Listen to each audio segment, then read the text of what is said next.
Kompas Petang kami lanjutkan, saudara, terkait pengembangan kasus kopilot asal Malaysia yang menyelundupkan 26 kg ekstasi dan 4 gram sabu.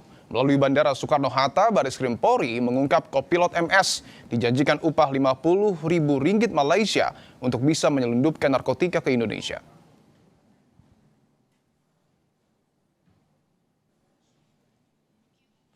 Inilah rekaman CCTV yang memperlihatkan bagaimana pilot MS membawa 26 kg ekstasi dan 4 gram sabu di dalam koper saat tiba di Terminal 3 Bandara Soekarno-Hatta. Dari keterangan pilot yang sudah ditetapkan sebagai tersangka, MS dijanjikan upah sebesar Rp50.000 Malaysia atau jika dirupiahkan mencapai angka Rp220 juta untuk bisa menyelundupkan narkotika ke Indonesia. Tersangka juga mengaku 3 kali membawa narkotika ke Indonesia, 2 kali di Jakarta dan 1 kali di daerah lain. Diduga pilot MS masuk dalam jaringan internasional.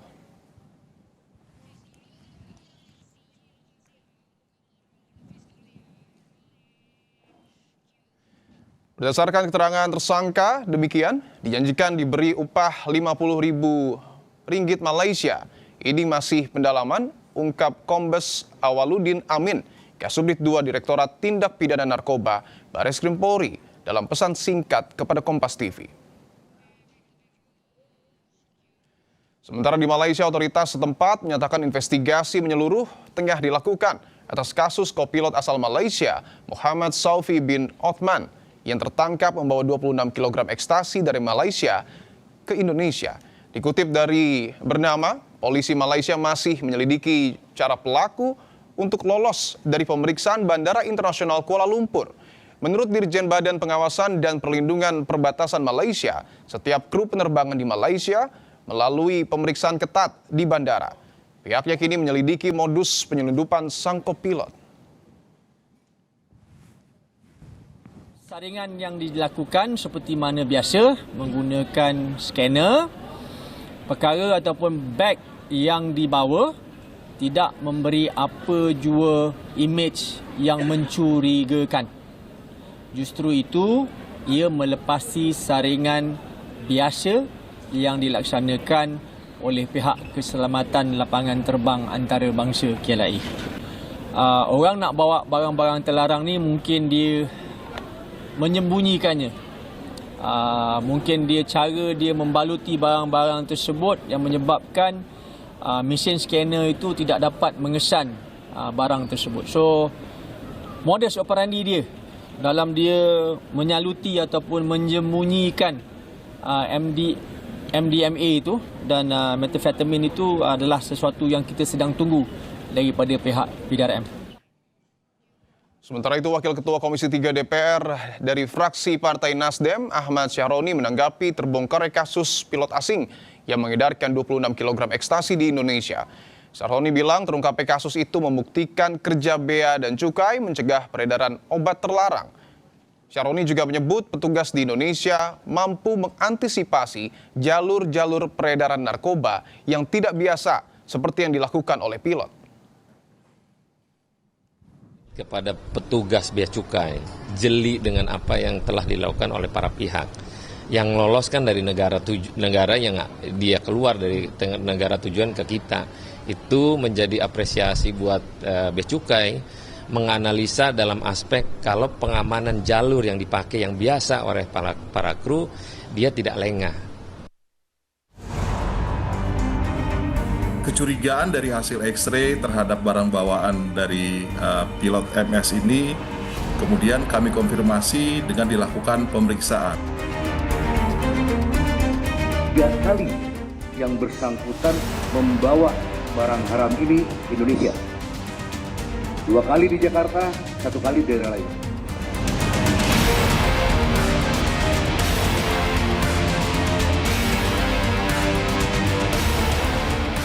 Sekilas tak ada yang berbeda dengan barang bawaan kopilot maskapai penerbangan Malaysia Airlines 29 Juli 2026.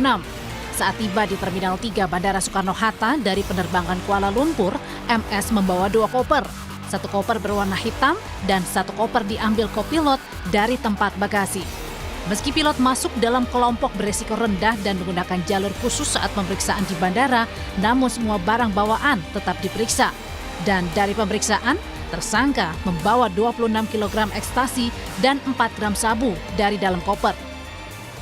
Pesawat MH727 ini landing dari Kuala Lumpur di Soekarno-Hatta. Kecurigaan dari hasil X-ray terhadap barang bawaan dari pilot MS ini, kemudian kami konfirmasi dengan dilakukan pemeriksaan dan ternyata terbukti pada saat pemeriksaan terdapat 14 bungkus besar yang isinya adalah ekstasi yang setelah dihitung itu jumlahnya sekitar 70.000. Walaupun pilotnya masuk melalui jalur khusus, tapi semua barang bawaannya sebenarnya dilakukan X-ray. Dan ini kasus yang paling besar sepengetahuan kami berhasil atau dicoba dibawa oleh seorang pilot. Dari keterangan pilot MS, yang bersangkutan mengaku telah 3 kali membawa narkotika ke Indonesia, 2 kali di Jakarta, 1 kali di daerah lain. Apakah yang bersangkutan ada indikasi terlibat dalam jaringan internasional? Dugaannya iya. Itu dugaannya.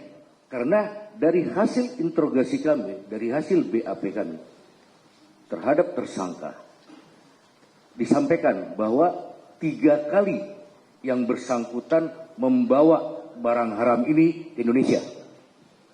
2 kali di Jakarta, 1 kali di daerah lain. Dan itu tidak tertutup kemungkinan akan bertambah lagi. Dari penangkapan, pilot MS juga kedapatan membawa 1 botol kecil berisi urin yang diduga dipersiapkan untuk memalsukan hasil tes urin apabila pilot diminta tes urin. Namun tak sempat digunakan, dari hasil tes urin membuktikan pilot positif mengonsumsi narkotika. Membawa 170 penumpang rute Kuala Lumpur Jakarta di bawah pengaruh narkoba. Saat ini tersangka masih didalami keterangannya dan ditahan di Mabes Polri. Tim Liputan, Kompas TV. Modus baru menyelundupkan narkoba menggunakan jasa pilot karena tergolong kelompok berisiko rendah dan punya jalur khusus saat pemeriksaan di bandara. Selengkapnya kita bahas kepada Irjen Purnawirawan Arman Depari yang merupakan mantan Deputi BNN dan kini menjabat sebagai Ketum GMDM sekaligus pemerhati narkoba. Pak Arman, selamat petang. Selamat petang. Baik, Pak Arman, saya ingin langsung tanyakan, apakah pola penyelundupan yang dilakukan oleh pilot Malaysia ini merupakan pola baru atau modus baru atau seperti apa, Pak Arman? Ya, kalau dilihat dari modusnya, sebenarnya modus ini sudah pernah terjadi, tapi itu sudah lama sekali tidak terjadi seperti sekarang ini. Kalau kita ingat dulu, ada seorang pilot penerbangan nasional yang membawa ekstasi dari Schiphol, Amsterdam. Nah, kalau kita ingat dulu, itu terkait juga dengan penyelundupan narkoba yang dilakukan oleh seorang perempuan berinisial Z. Dan kemudian kita tahu bahwa itu adalah peristiwa yang kita sebut ratu narkoba. Jadi hampir sama sebenarnya modusnya ini. Namun demikian itu sudah terjadi lama sekali. Dan sekarang terjadi lagi. Ini membuktikan bahwa maraknya narkoba yang berasal dari luar negeri tetap menjadi kewaspadaan kita. Nah, satu hal yang perlu kita catat biasanya, nah ini untuk para petugas mungkin perlu dicermati kembali, karena mereka juga menggunakan modus yang disebut dengan shotgun. Shotgun itu artinya adalah kurir atau beberapa kurir atau transport yang berangkat dari satu titik menyebar ke beberapa tempat atau dengan tujuan yang berbeda. Jadi bisa saja yang ketangkap ini satu, kemungkinan besar di daerah lain sudah masuk dan juga menggunakan modus yang sama. Apa tujuannya menggunakan modus shotgun seperti ini? Supaya kalau satu tertangkap itu masih ada 2 atau 3 yang lolos. Nah, ini perlu diwaspadai sekali.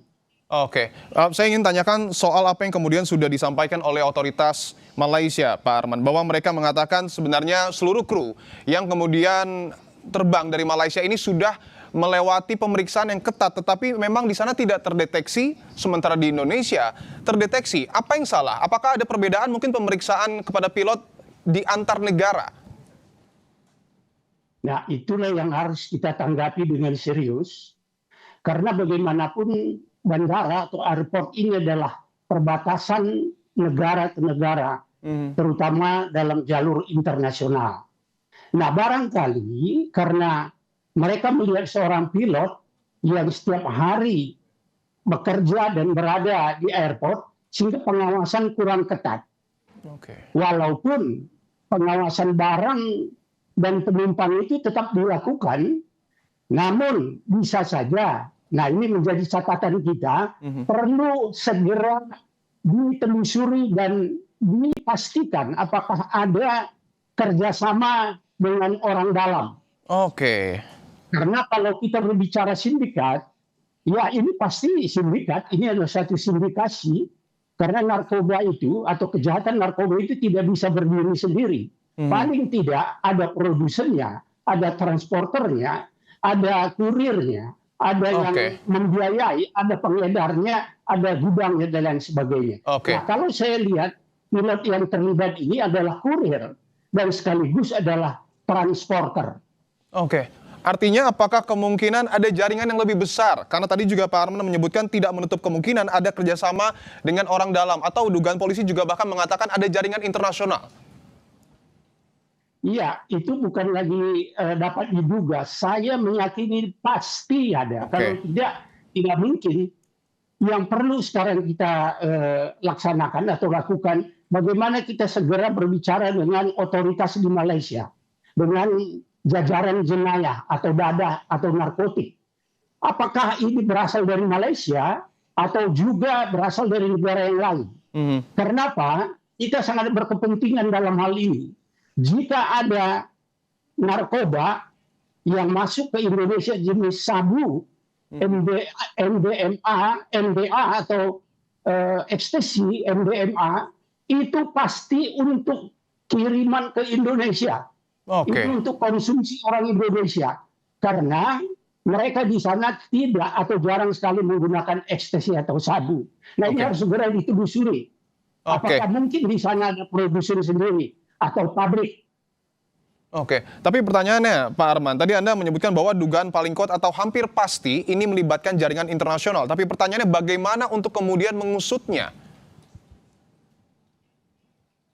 Ya, kita punya kerjasama baik antar negara dengan Malaysia terutama, Malaysia, Singapura, Thailand, Kamboja, atau dalam bendera ASEAN. Nah itu harus digunakan dan untuk internasional di Asia pun ada. Untuk global seluruh dunia itu melalui UNODC. Itu mereka sangat terbuka sekali khusus untuk menangani kasus-kasus narkotika di seluruh dunia. Karena kita tahu bahwa kejahatan narkotika ini itu pasti melibatkan beberapa negara dan kewarganegaraan yang bermacam-macam. Tadi Anda menyebut bahwa targetnya adalah Indonesia atau mungkin ada pintu-pintu lain Pak Arman yang luput dari perhatian kita dan memang menjadi pintu masuk dari narkoba yang datang dari luar negeri ke negara kita. Ya, biasanya dalam jumlah besar itu melalui pengapalan atau shipment. Tapi dalam jumlah yang seperti ini jumlahnya terbatas. Namun, kembali seperti saya sampaikan tadi, sekalipun satu orang atau satu pesawat, satu transporter sedikit, tetapi dalam jumlah yang banyak dan serentak berangkat. Misalnya dari Malaysia, KLIA, Kuala Lumpur International Airport, bisa saja ada yang berangkat ke Surabaya, ada yang berangkat ke Medan, ada yang ke Batam, ada yang Jakarta. Jadi itu jumlahnya banyak. Baik, tentu kita dukung segala upaya untuk kemudian memberantas narkoba dari tanah air. Terima kasih Irjen Purnawirawan Arman Depari telah bergabung di Kompas Petang. Ya, terima kasih. Selamat sore.